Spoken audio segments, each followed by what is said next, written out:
There's actually churches, Randy shared with me yesterday, one of his grandmothers, that do this. They take it literally. I know of 2 other people that belong to a church that once a year they wash each other's feet. That's not what Jesus is saying here at all. Follow his example. Imagine if you were at that Passover and Jesus comes around. I don't see how they all got it. You and I need to get that this morning.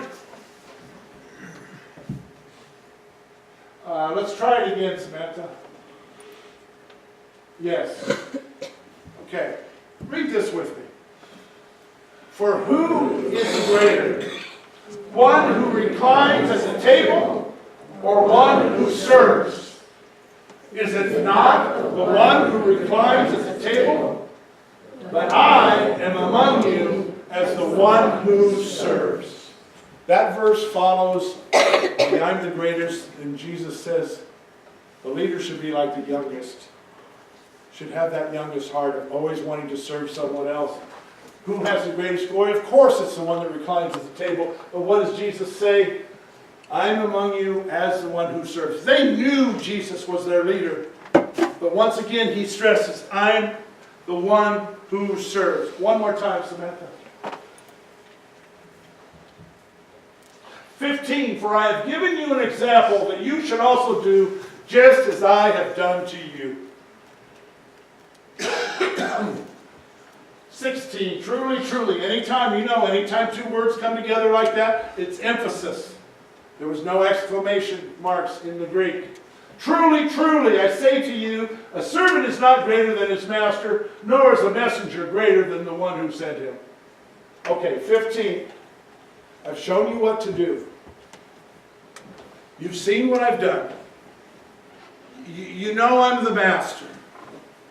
Listen and learn. Remember, this is the last lesson. This is it. They're about to finish the Passover, sing a song, and go to the Garden of Gethsemane. Judas is about ready to run away. You know who I am. You know what I've done. Serve each other. Now, let me throw this at you as a congregation. Okay? Imagine us at Sutton Community Church.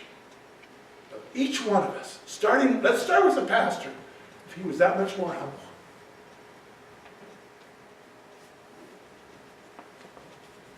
And Mabel, and Marnie, and Janice, okay, I'll say it, and Shirley, we're that much more humble.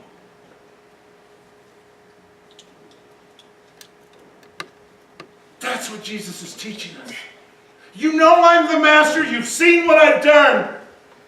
People, we are his disciples today. He wasn't just washing their feet. So let's go on with this humble. And let's get to row 2 here. And they're all this much more humble also. Think how Jack would serve a little more. And Al, and Carol, and Mike. And they're not just serving God. They're serving Kathy and Angie, who goes by Amy. All these things we want to do is serve each other more. Why? Because we're humble. Because we've learned what Jesus has taught them. Just think, this is it. This is the last time.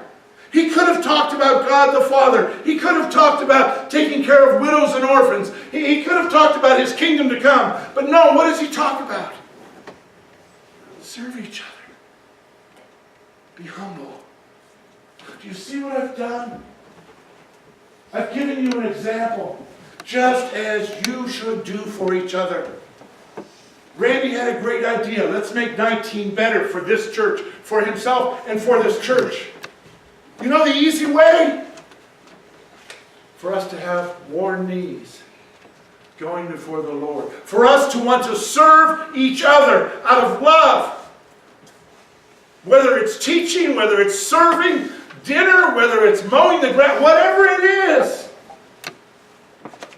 That's the secret that Jesus shares today with you and with me and with those disciples. If you know these things, you will receive God's favor. Why would we not? Well, what would be the reason not to do this? Well, I'm pretty busy and whatever.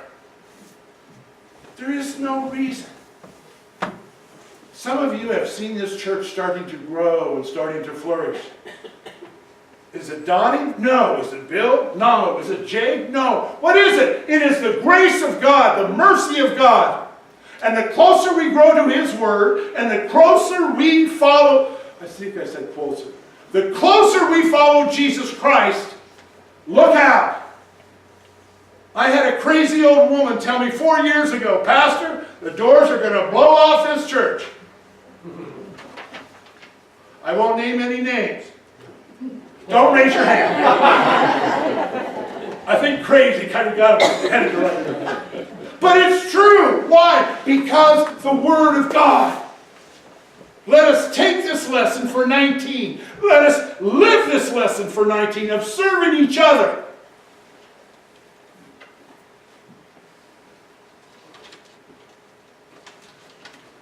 We're at the end. I want you to use your imagination one more time. Imagine if Jesus was standing there. He asked you 2 questions. Each and every one of us, 2 questions. The first question he would ask you is, can you be more humble for me? You see, it doesn't matter if we're humble for ourselves or our spouse or our children. This is His church. This is Him. And Jesus asks you, can you be more humble for me? Second question He asks you, can you serve my people better?